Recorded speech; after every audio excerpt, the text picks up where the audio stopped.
The shit's chess, it ain't checkers. What's up? What's up? We're going to be talking about today a very, very sensitive topic. Got people on trial. We'll try to be extremely sensitive and careful as possible. I do have ethics and morals, unlike a lot of people. I don't think you should be going all overboard when somebody is facing a lawsuit. Let me adjust this camera. Let me move this over here. And all right, cool. Yeah, I don't agree with like public court opinion, all of that type of stuff, man. People, you know what I'm saying, facing all kinds of, issues with fighting legal matters and all of that type of stuff. So anyway, this is I call this the Black Elite Backlash. Black Elite Backlash. What's going on, Snowman Multimedia? What's going on with you? Snowman, man, I'm watching not watching, but I'm kind of watching closely the Kings and the Pelicans play at the moment. Watching them play. But yeah, Black Elite Backlash, okay? So the thing is that it is very, very difficult to be a black elite in America. Some would even argue in the world. It's very, very difficult. A lot of people, and I would even include myself in this, you're not aware of the amount of organizational allied efforts to have economic control, to make it hard for you or even gatekeep you to out of avenues towards wealth and riches. I mean, the actual red tape that you have to go through, just even the average person, is very, very difficult. And you add basically the racial component to that, which is, basically, bigotry, actual racism, which, in case people don't know, racism is an act of using power over others of a particular cultural, ethnic identity. So you got to deal with all of the different, as they say, isms and schisms. And, being a male, okay, dealing with, women that don't like you, being a black male, right? The whole world does not like you, right? It's a lot of stuff to deal with. A lot of garbage, a lot of applications, job applications automatically go to the garbage, right? A lot of loans go automatically into the garbage pile. Go get a home inspection or appraisal, right? You get the lowest amount, right?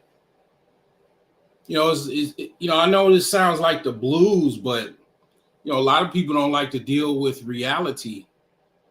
And unfortunately, it is what it is. I don't like it, but it's a lot of stuff that you got to go through. It's like the old stand-up with Chris Rock. And I don't know the actual episode or the stand-up. He said it's a one-leg busboy, a white one-leg busboy. He don't want to trade with me, and I'm rich. So it's like, yeah, it's a difference. It's a big difference in this country when you're, facing a lot of opposition than someone else that does not have that opposition to deal with or worry about. So you do have a consortium of black men that have been able to make some money. In this case, these two guys, Diddy and Jay-Z, they come from what is called in the black bourgeoisie world, I call them ghetto fabulous. They come from the ghetto fabulous ranks of the black elite.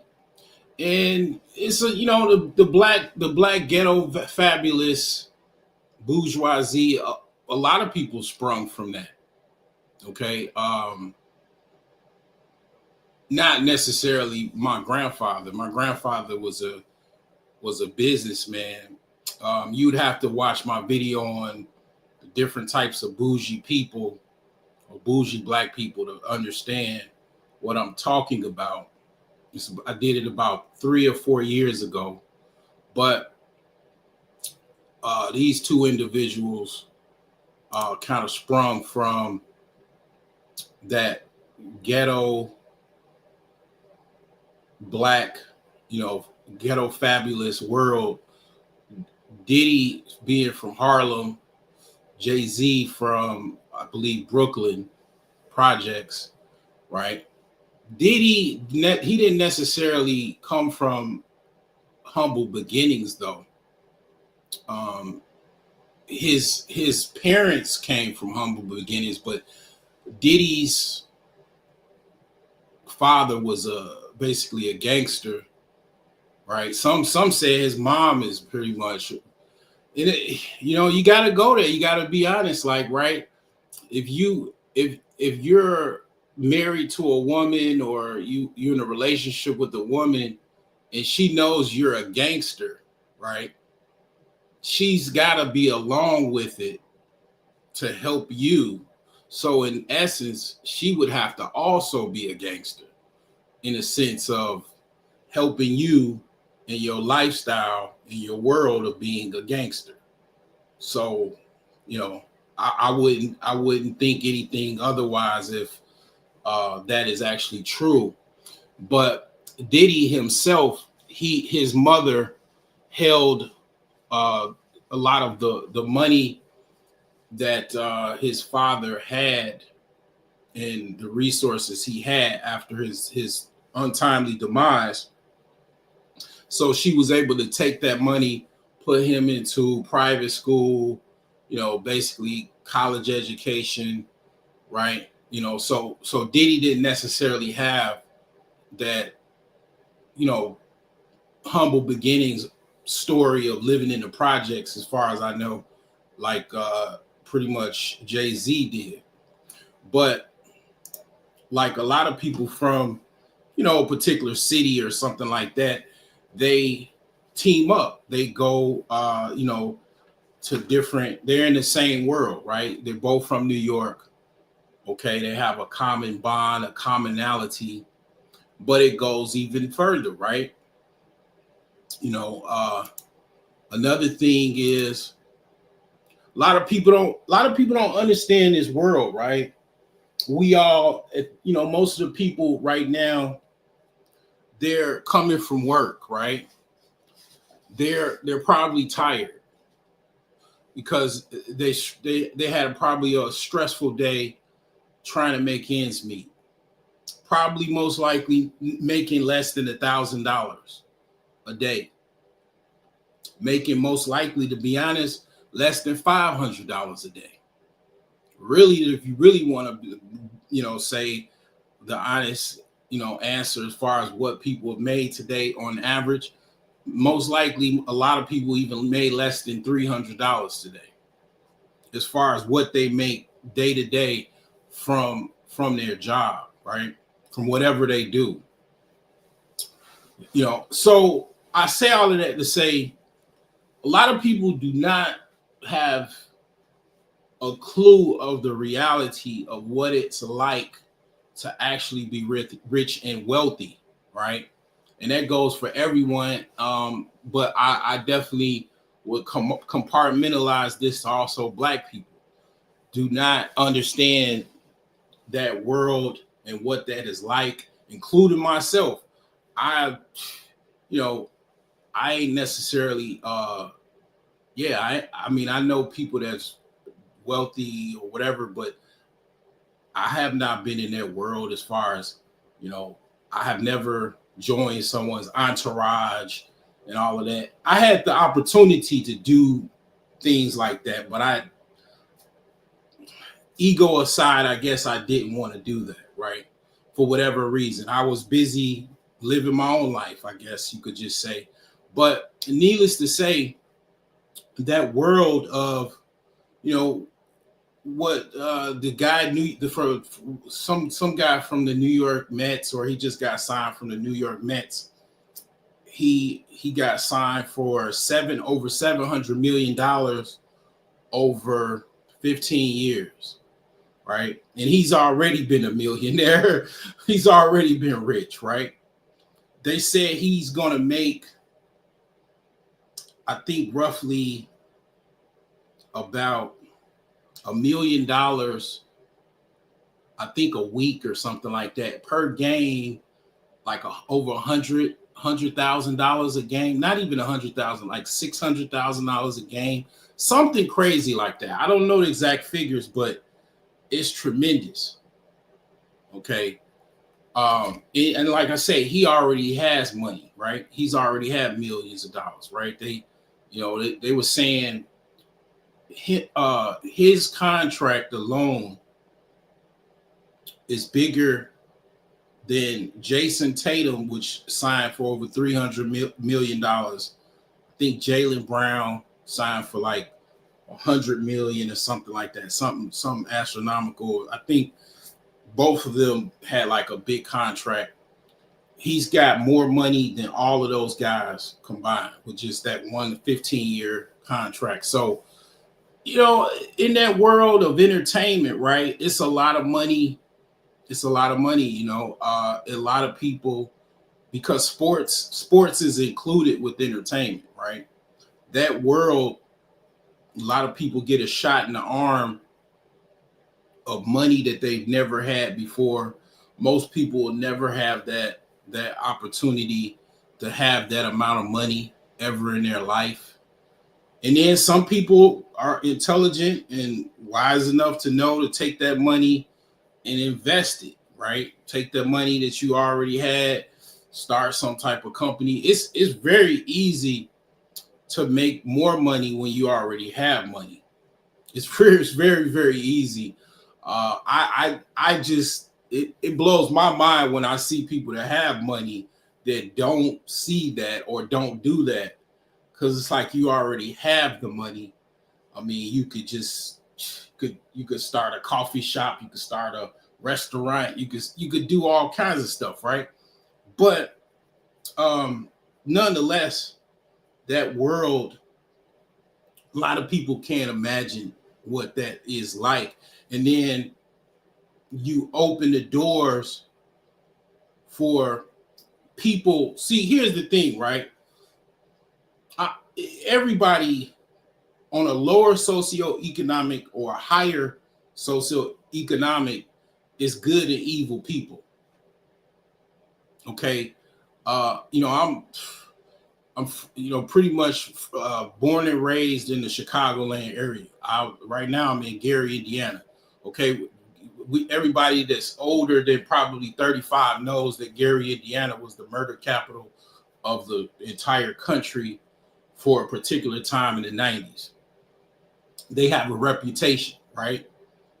Those are people that are not rich, right? Nowhere near it. You could even say a lot of them are in poverty, right?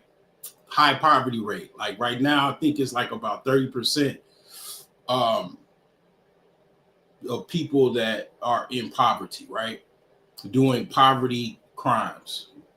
So then, basically, you just imagine people that have millions, hundreds of millions of dollars, billions of dollars, hundreds of billions of dollars. That same carnal, animalistic human nature doesn't get suppressed on that level. Matter of fact, it's even more extreme because now you add hundreds of millions of dollars, billions of dollars to the carnal human nature that people have. And they have money to exercise those different carnal natures or carnal desires and all kinds of different shit. They got money to do it. They got money to have privacy and enjoy certain things that other people can't do. They have the freedom, right? The time freedom. They don't necessarily have to be in the office like that. Like they don't have to be in the office at 8. They could be late, right? If they got a meeting, they could be late, right? Depending on what type of meeting it is, it's a difference between being a boss, and a worker, right? When you're a boss, you can show up pretty much whenever you want to because you can't get fired. It's a difference. Like you might lose a customer or a client, but you're not going to get fired, versus you go into a job, you show up late, it's a chance you might get written up or fired, right? And then you add again, just whatever I say, add millions and billions of dollars to the mix. And, you just can't imagine it, right? Most people can't imagine past $1 million, let alone 10 million, 100 million, a billion, 100 billion. They can't imagine that type of money, right? So when it comes to right what Diddy did, I mean, I did a live stream a month or two ago. Diddy's fighting for his life in the Fed. Okay, he's got lawyers, he's got different people, public interests, private interests, and a bunch of videos of different sexual acts. Who knows what's on that video? I have not seen what's on the video. I don't even want to see what's on the video, to be honest. I have no desire to see what's on the videos. But they have these videos. And from these videos, there's all kinds of people that probably were at some of his parties. As far as what is, being told, he was basically kind of doing similar things to what Epstein was doing as far as using videos possibly for blackmail. I don't know. That's all speculative, right? Okay. Now, let's say he was doing that.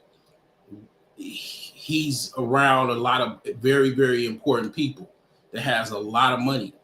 And if they have secret cameras with different sexual acts or whatever type of acts, and he has those videos, that's what is called leverage, right? And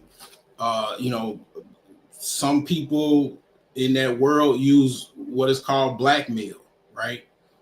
People in a lower socioeconomic level use blackmail too, but it's kind of ridiculous on that level because people are like, what, screw you.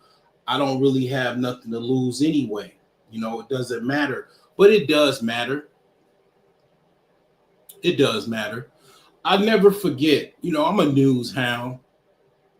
I'm a pretty, I remember news stories, from 10, 20 years ago, I never forget, it was a woman in Indianapolis. She knew about this guy that was quote unquote on the down low. He was in the streets. She threatened to expose him. And I'm saying this because these are not rich people by no stretch of the imagination. She threatened to expose this guy. She not only threatened, she did it. She actually, I guess, exposed this guy that was quote unquote on the down low, but a street guy, basically a thug, right? She was killed for exposing this guy that's basically not a rich man, just a dude on the street, right? But people on the street have what is called a reputation. Even in that lower socioeconomic world where you got to sell drugs to make a living, his reputation was tarnished. He, basically sent someone, or he did it himself, and got rid of that, woman that threatened him and actually exposed him. So you got to understand, you got more to lose when you have millions and millions and hundreds of millions and billions of dollars. You got way more to lose. You got way more in jeopardy. Your reputation is worth as much as you are, if not more. So a lot of times you have different people in that world that they attack each other, right? Well, in a lower socioeconomic world, people don't have money for lawyers like that. They don't even really know that many lawyers. So even if they wanted to do something, it'll be very, very difficult for them to do so because they don't even have money to hire lawyers. But in that higher socioeconomic level, people have a lot of money to hire lawyers. And also lawyers, they take on cases because they want some of that capital from those rich people. You go to law school to make money, to be a lawyer and make money. Well, some people that are, basically in that world that are lawyers, they're all about capital. They're all about money. And, I never forget, because I didn't really notice. I was actually going to look for the clip, but I'll just say it. There's a lot of federal lawsuits that's being done on different companies. And it's so prevalent that, like, for the example, Samsung, they built the ice rink. I think I uploaded a video about it years ago. I think I probably in my archives of videos, but they basically gave the town, it's a small town somewhere, I think in Kansas or Nebraska, where it's a federal court. And some people, in order to file lawsuits, hoping that it will basically catch, they sue companies like Samsung, Microsoft, Google, whoever. And they use that particular court because it's a destination that's far away, and basically it's a way for them to get a case together. And Samsung, what they did was, for PR, they built the town a skate rink because they had so many lawsuits. They were like, oh, well, let's just build a skate rink for the town. And, basically, a lot of the companies, they have lawyers, they have staff lawyers that are working on not retainer, but they get a salary, and they may or may not be able to practice their own law outside of their job role working for a company. I'm not sure about that. I'm definitely working in IT. I've pretty much took care of every department that is in a corporation, from the lawyers. If there's doctors on staff, I work for pharmaceutical companies where there's basically doctors that work for the company. Definitely lawyers, accountants, you name it.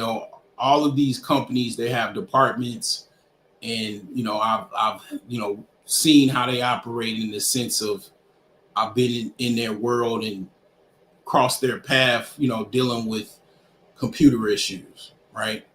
So the thing is that yeah, the companies, they have enough ability to defend themselves because they have a team of lawyers. They got consultants that they hire.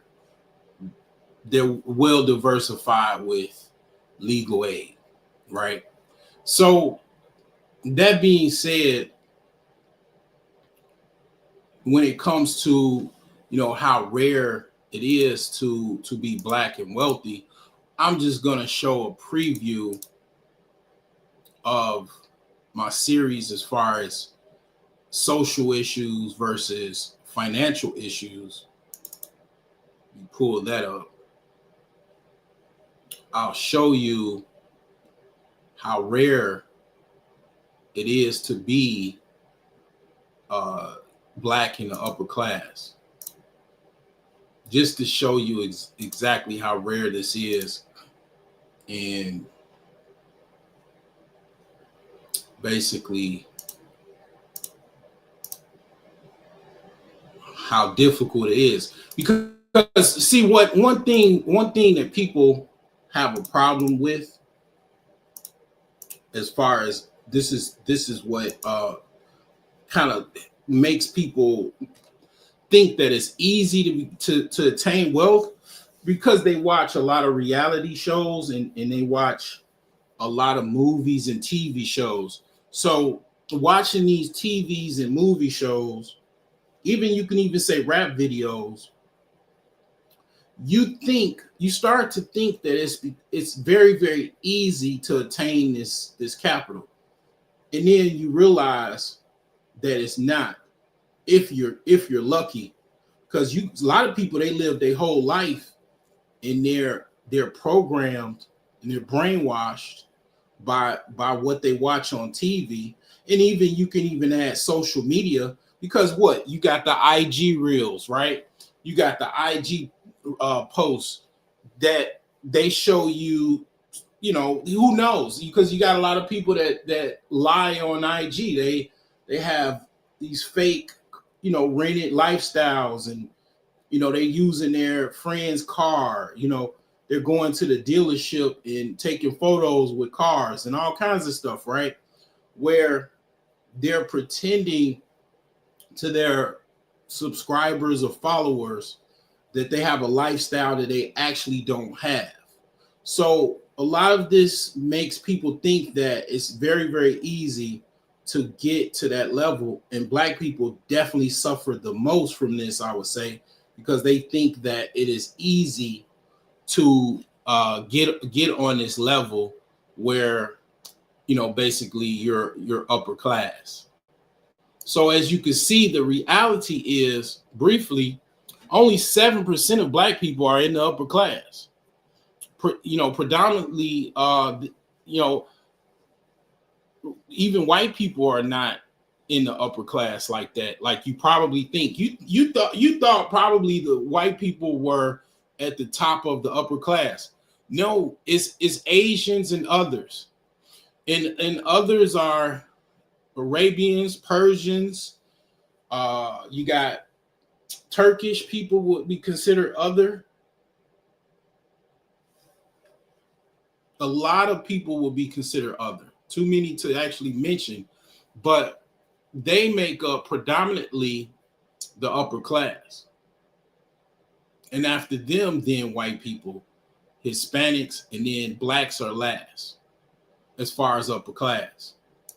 So it is not easy. It's a mirage for you to think that it's easy to attain that level of being upper class.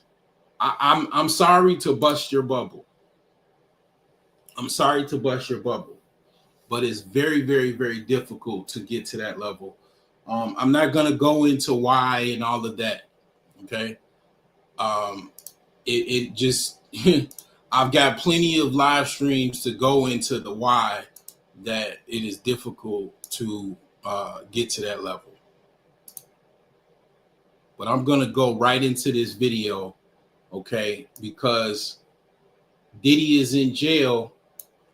Anybody's associated with him, he's being attacked and targeted, it's kind of like chess,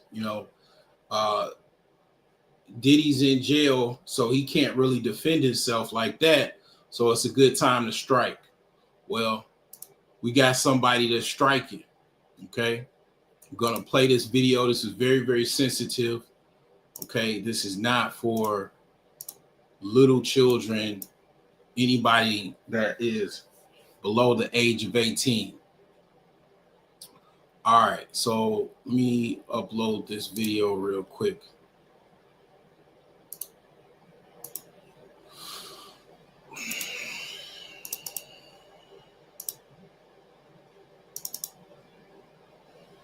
Is one of the attorneys representing over 120 Diddy accusers. We're hearing there's a victim as young as 9 years old. 9, 12, 13, 14, 15. We're talking about 25 people so far out of 120 cases that we intend to file. I would expect there'll be a lot more cases than that. Let's not forget we're talking about behavior that took place over more than 25 years all over the United States, but primarily in New York, California, and Miami. And some of these names that I guess will be coming out, who allegedly aided and abetted Diddy and his twisted little escapades, are these names that I would know, that people would recognize? How high is this going up? Certainly names that you would recognize. And let's think about the kind of people that would be involved in this. People that would be in the room, that would be facilitating this, egging this kind of thing on, encouraging this, participating, venues that were participating, sponsors, hotels, banks. Let's remember that a lot of people were being flown in from across the country and paid in cash. He is an attorney we have been talking about a lot. So this guy, Tony Budsby, he's an attorney out of Houston. He is known for shaking people down, right? In case you didn't know, lawyers are like knights on a chessboard. Knights are deadly, right? If you play chess, you know knights are deadly. Well, that's very closely to what an attorney actually is. So when it comes to dealing with attorneys, a lot of people don't like attorneys because of a lot of different reasons. But yeah, this guy he's got a reputation, and the reputation ain't necessarily good. He doesn't care, right? Well, you got to feed your plane jet fuel, and you have to pay for your yacht, pay for the loan on your yacht. It don't matter who did what. You gotta come up with that money, and the pressure to do that is tremendous. I never forgot. I lived near a private jet airbase or airport when I used to live in the northern suburbs of Illinois. I never forgot these planes used to go take off and land, and I would hear this, right? And, constantly taking off and landing.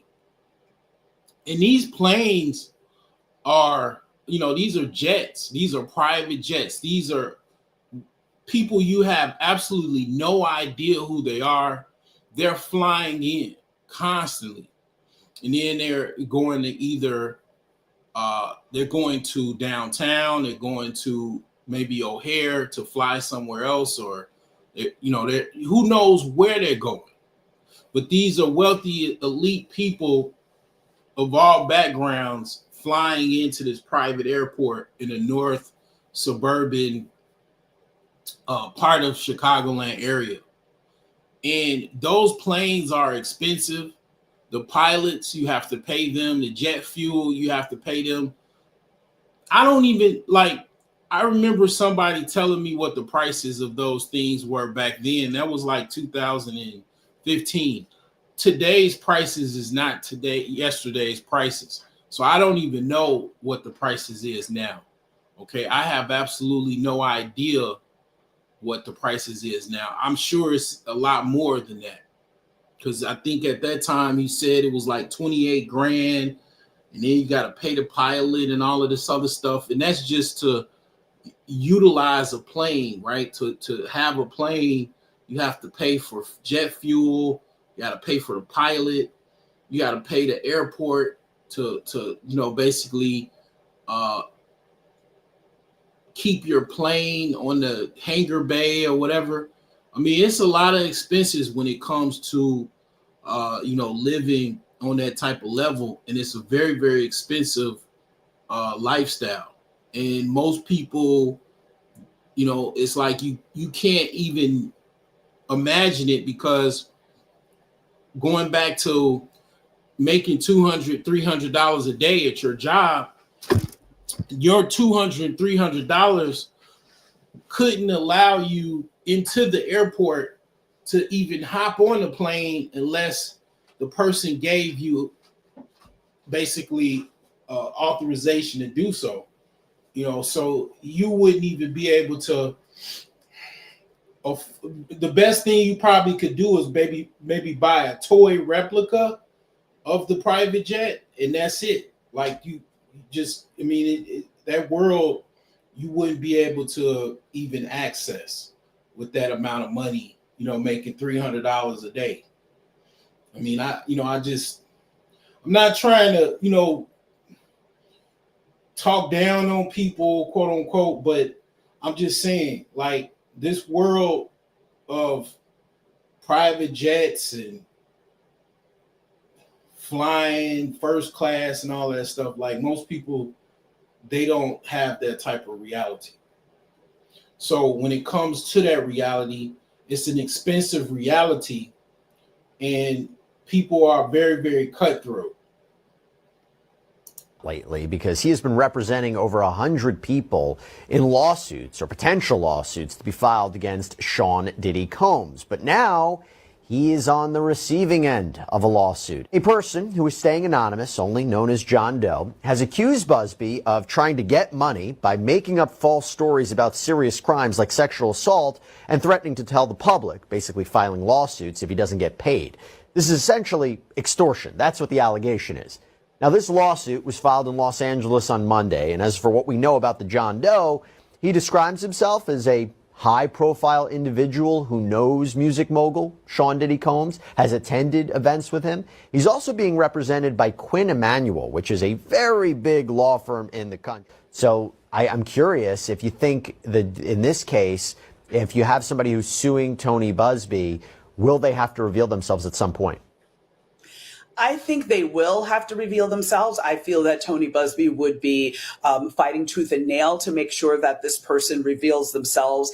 And, they're going to talk about it almost as a matter of great public importance, right? That the people have a right to know who this person is that's basically trying to come after survivors in Right. theory, right? So there's that aspect. And again, much to your point, what would be the compelling reason for that person not to reveal their identity? Now, to take the other side of this, it's possible that they can argue that, listen, this person is trying to extort me, and they know that my stature in the community is of such that with these allegations, I could lose roles, or I could lose contracts, or I would have some financial loss as a result of my identity being revealed. So I think that could be the avenue that would travel down. No, I think you're right, because I think identity is the central key question here. The allegation was that he is being extorted so that his identity wouldn't be revealed, that he wouldn't be connected to Diddy, who's incredibly toxic right now. It would be unfair for him to now have to reveal himself for this very purpose. Yeah, it's a lot going on, man. You starting to see this thing unraveling. You starting to see a lot of people, shaking their hands, seeing opportunity. The jets don't fuel themselves. Just came straight out and said, indict me. It's a brilliant move. And I'm going to tell you 3 reasons why this is brilliant. And the third one is actually the best. Number one, Jay-Z putting it to the public. Come out right in front of the story. Don't let them create a story about you and the narrative changes. You have to address things. Now, I'm going to just say this, man. I'm going to say this just FYI. I'm not surprised as far as like what went on, if like that whole like party and going to Diddy parties, what went on and all of that, the people that went there. Okay, I'm not necessarily saying that I don't believe or do believe or whatever the case may be. I'll say this. This is something that I'm not gonna say is interesting, but it's like a wait and see approach, because I don't know what went on. I don't speculate anything, but I'll just say this: like, I don't know if this is actually valid or what went on, like I said, but I wouldn't be surprised. I'll just say whether it goes in a sense of it's an actual valid claim or it is an invalid claim. I wouldn't be surprised, because the thing is that I don't necessarily say, again, that people have any control and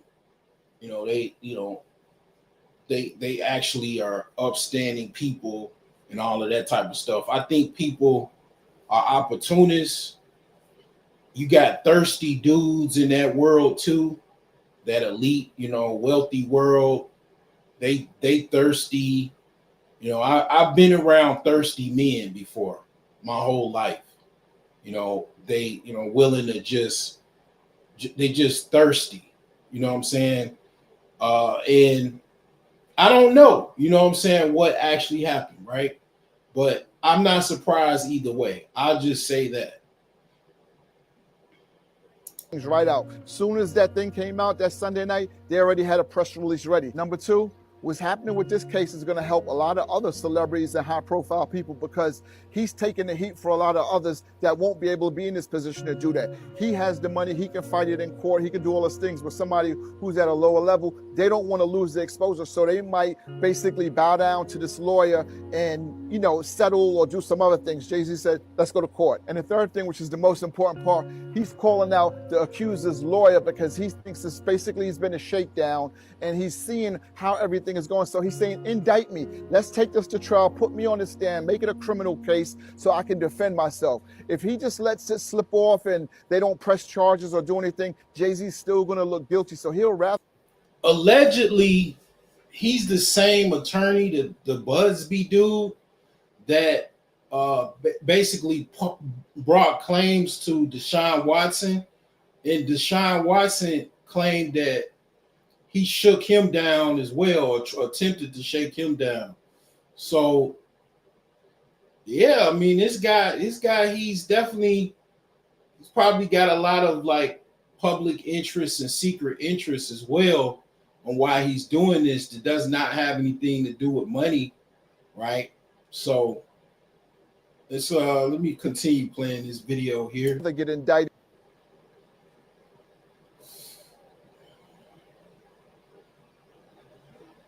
I'm not a lawyer, but there's already a lot happening with this Jay-Z case. So let me give you a quick rundown of the things that have happened since Jay-Z has been added to the case. First up, Alex Spiro entered a notice of appearance for Jay-Z. Notice of appearance is just a lawyer filing the formal paperwork to say, hey, I'm the lawyer representing this person on this case. So Spiro is representing Jay-Z, and if you remember the Alec Baldwin case, you may remember Alex Spiro. Did you take the rounds that were provided to you? By the way, they were Starline Brass Nipple Primer live, weren't they? I don't recall. You don't recall? Really? That is what I said. If you didn't watch that case, you missed a time. Now, one of the first things that Alex did when he joined was file a motion for the plaintiff, the person suing Diddy and Jay-Z for this incident, to identify herself or for the case to be dismissed. Specifically, the docs say, quote, defendant, meaning Jay-Z, is respectfully seeking either dismissal of the allegations or disclosure of the plaintiff's identity. Fair is fair. It is not consistent with justice, fairness, or the rules governing federal proceedings for the plaintiff and her counsel to smear defendant's good name in ways that are calculated to feed media. And then here's another thing, right? I bet I ain't got that much money, but I'm good for at least about, I'll say $1,000. I bet $1,000 he did not say that. Okay, you don't get to that level and not have publicists, of course, lawyers. They basically redacted that or created that those wordings in that countersuit. Like he didn't. People talking about he said that. No, people don't have no idea, man, what goes on in a lawsuit or defense of a lawsuit. He did not come up with that response. His publicists, his lawyers, his basically legal team came up with that. He didn't come up with that. Okay, so yeah, they trying to basically bring forth some lawsuit. Okay, who is this said person? Okay, imagine somebody suing you and you don't even know who they are. It's like a ghost suing you, right? Okay, who are you? You know, come out of the closet, you know, or whatever, under the bed. Who are you? You know, and it's common sense. It makes sense, you know, and you know, it's like the other team or the other party, they I guess they do that to put pressure on the other person that's filing the lawsuit, you know, so they're playing hardball. You know, this is you know what goes on when somebody tries to sue you. I mean, maybe, you know, the other guy said, he's setting the precedence of how you deal with people trying to make a lawsuit against you. Media coverage and thus inflict maximum public relations damage while the core fact of plaintiff's identity remains wholly hidden from the view. In this motion, they also confirmed that the extortion lawsuit that was filed on November 18th against Tony Busby and his firm was indeed filed by Jay-Z, which we already knew. The doc says, quote, on November 18th, 2024, Mr. Carter filed a complaint against attorney Busby and his law firm for his extortionate conduct. In retaliation, plaintiff and attorney Busby filed the amended complaint. They did so, however, only following a failed attempt by attorney Busby to obtain a restraining order against Mr. Carter's counsel. Hold up. One law firm trying to get a restraining order against another law firm. Is that what I just read? Child, this is already feeling messy. I'm not going to recap this entire 29-page document, but basically, Jay-Z's attorney is arguing that the law requires that plaintiffs have to identify themselves unless they can prove that there is an extraordinary reason that they shouldn't have to. And that extraordinary reason has to outweigh or matter more than the interests of the public and the interests of the defendant. Now, Jay-Z's attorney does include a list of what the Second Circuit Court, which is a federal appellate court, has said are extraordinary reasons that someone could remain anonymous. And some of those reasons include if the allegations are highly sensitive and personal, then a person can remain anonymous. But in regards to this reason, Jay's attorney cites some case law that says, quote, allegations of SA by themselves are not sufficient enough to allow a person to remain anonymous. They then also note that judges in the same district of this case have made people reveal their identities even when the cases are highly sensitive and personal. So apparently this isn't a real reason. Another reason a person could remain anonymous is if there is a risk of harm to that person or anyone connected to them. And in regards to this, Jay-Z's attorney says that Jay-Z doesn't know who this person is or who they could even be. So he's obviously not threatened her. And the plaintiff's attorney doesn't seem to be claiming that he has either. Jay's attorney does know a case in which a person was allowed to proceed anonymously, but in that instance, evidence from a medical professional was submitted, showing that if that person's name was revealed, it would cause her, quote, psychological and emotional pain so intense that it would threaten her stability, her safety, and even her life. So again, Jay's attorney is saying the lawyers in this case haven't provided anything that would indicate that there is a risk of harm to this plaintiff. They haven't sent a statement from a mental health professional, no affidavit from the plaintiff herself, no corroborating proof. There's nothing. So they argue that this one doesn't apply. Another reason they list is if the person is a minor, but they say that obviously this plaintiff is an adult. So again, this one doesn't apply either. There are a number of other reasons that are included in this motion, but those are just a few. This motion ends saying that the plaintiff in this case must reveal herself or the case should be dismissed. Now, the next thing Alex Spiro has done since joining this case was file a motion to expedite, saying, quote, due to the highly sensitive nature of this matter and the intense media scrutiny it has generated, we respectfully request to be heard on an expedited basis. Basically, he's saying he wants to get in front of the judge really quickly so it can be determined if this plaintiff is going to have to reveal her name or not. And then today, Alex Spiro filed another letter. And in this one, he's claiming that someone called his office yesterday, and this person alleges that she reached out to the Busby law firm back in October regarding her experience of being trafficked by celebrities. But her experience had nothing to do with Diddy or Jay-Z for that matter. But according to her, the Busby firm still asked her at what point did she meet Diddy and encouraged her to file a suit anonymously, even though she apparently didn't want to remain anonymous. This letter from Alex Spiro and his team goes on to say that when the woman brought up going to law enforcement regarding what happened to her, members of the Busby firm informed her that going to law enforcement was not encouraged. It goes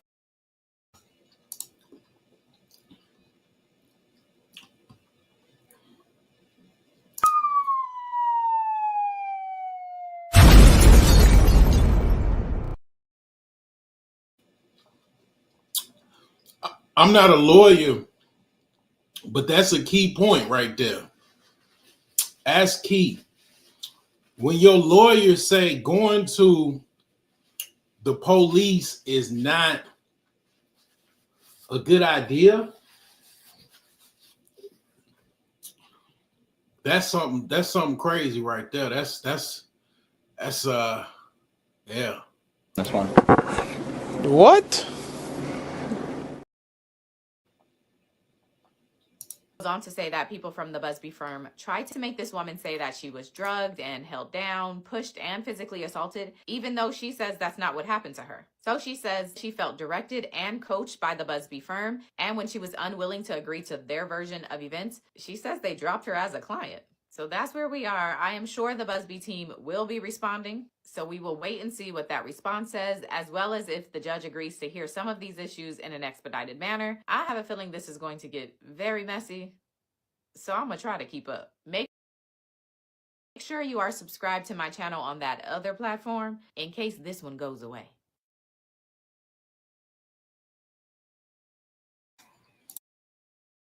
So the thing is that a lot of times what they do, this is the playbook, right? They bring forth allegations in a lawsuit, and it's not criminal. Why do they do that? They're hoping that the court of public opinion will grow legs into this big mammoth monster.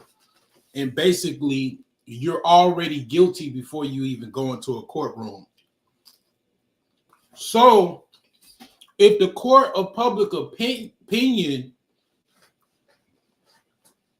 convicts you already, that's their main hope of things getting like growing legs. A case, they call it a case growing legs. So it's kind of like the movie 1984. Once the public opinion, unleashes on you and, saying guilty, you're guilty, right, of the court of public opinion. That's what they're hoping for. And I guess if the court of public opinion doesn't do what they like the court of public opinion to do, is just basically already crucify you, then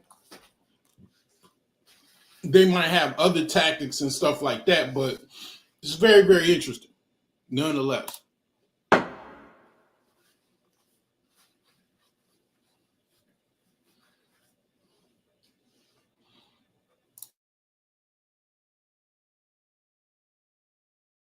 Have been blowing me up because you want to hear your favorite trial attorney's opinion on the Jay-Z case. And I must say that my attorney's spidey senses are tingling. And I'm going to tell y'all right out the gate, something don't feel right. What I read, saw, and felt in the initial lawsuit that Cassie filed, the very first one, is not the same feeling in what I'm seeing today. First and foremost, my little antennas poke up when I read a lawsuit that is filed by a John or Jane Doe, but they're not currently a minor or a celebrity. I'm a family law attorney. I deal with a lot of suits involving children. We redact kids' names all the time, especially in adoptions. And we can all guess why some celebrities don't file certain things under their name sometimes, because you clerks will just sell the story to TMZ and their business will be all in the street. However, I do have a problem when I see lawsuits involving SA and the plaintiff is unknown. And at the bare minimum, I believe that the defendant should know who their accuser is. Imagine you just got served with a lawsuit and you don't even know who mad at you. So that's my first problem with this. And we all know that it's legal. That's why it's being done. But just because something is legal don't mean it's right. My second concern is, what kind of 13-year-old was this? Now, when I was 13, the most I was sneaking into was maybe a rated R scary movie. Now, anything is possible, but this is even more reason why this case should not be filed under a Jane Doe, because I have questions. I would like to depose the parents because I want to know what the hell was going on back in 2000 when your child was 13, that's 8th or 9th grade, but had the mitigated goal to try to sneak into the VMAs. And when their plan didn't work, they just went to the after party instead? Now, we all know, maybe some of you don't, but New York extended their statute of limitations on SA crimes called the Child Victims Act, which now means if you were under the age of 18 when the assault occurred, your statute of limitations now lasts until you're 55. The previous statute of limitation age was 23. And I understand and commend New York for what they are trying to do, but like I said, I have questions. Because this one does not feel the same when I read Cassie's lawsuit. Something in the milk ain't clean. Now, I don't know if Jay-Z's a saint. Hell, we don't know none of these people, and I don't have a heaven or hell to put nobody in, but I do have wonderful common sense and awesome critical thinking skills. So let's dive into my concern number 3. Now, the law firm that is representing this former 13-year-old VMA bandit have been sued in the past alleging their involvement in constant extortion. Now, this most recent extortion lawsuit was filed a little bit before all hell broke loose on Sunday with Jay-Z. Now, the attorney for the former 13-year-old VMA bandit believes that this lawsuit was filed by Jay-Z. They're unsure because it was filed by John Doe. But this lawsuit brings up some concerning allegations involving this attorney that we just cannot ignore. It stated how the FBI got involved in an extortion investigation involving this attorney and one of his former clients. The fact that the FBI was involved, we cannot forget that they are the feds. FBI stands for Federal Bureau of Investigation. This says to me, there was something there. This is not your local popo doing an investigation. It also stated how NFL player Deshaun Watson was also accused by one of his clients for SA. Now,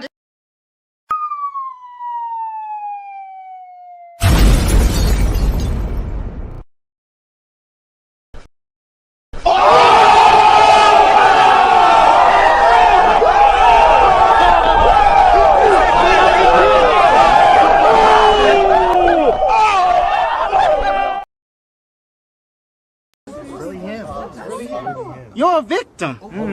Here we go, CSI.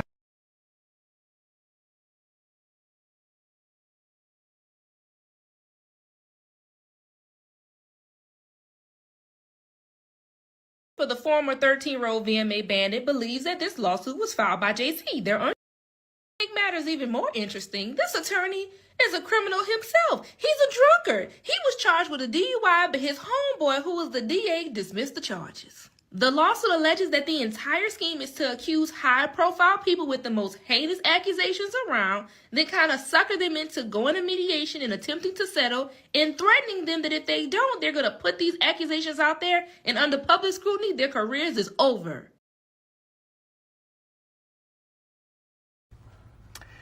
This is the worst.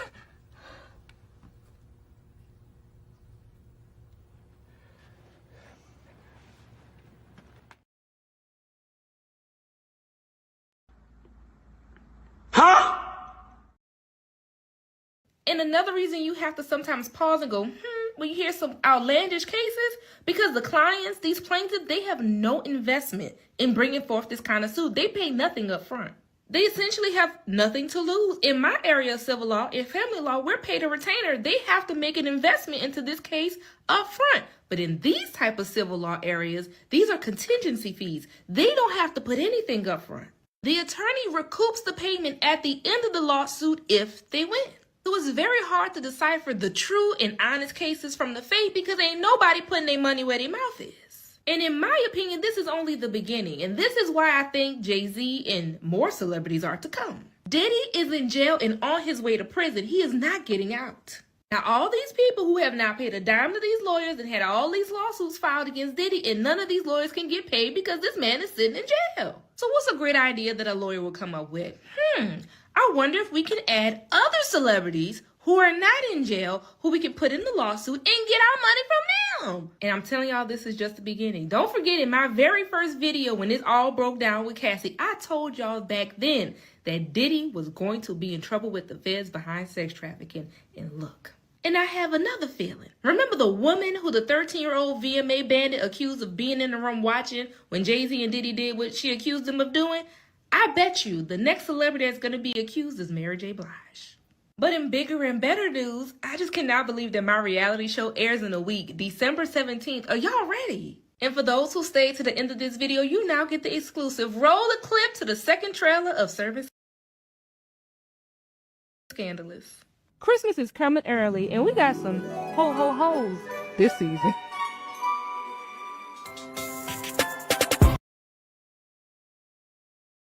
All right. That's enough of that. All right. So there you have it. I don't know. This is, something that, like I said, man, them jets gotta get, fuel. They need to pay the pilots, and the yachts, man, they have to be paid for, right? So they can enjoy the young, talent on Miami Beach. That's just how that goes, right? So we'll, see how this goes as far as these lawsuits. I mean, I just wanted to, kind of talk about this a little bit, we'll see how this, pretty much pans out from here on.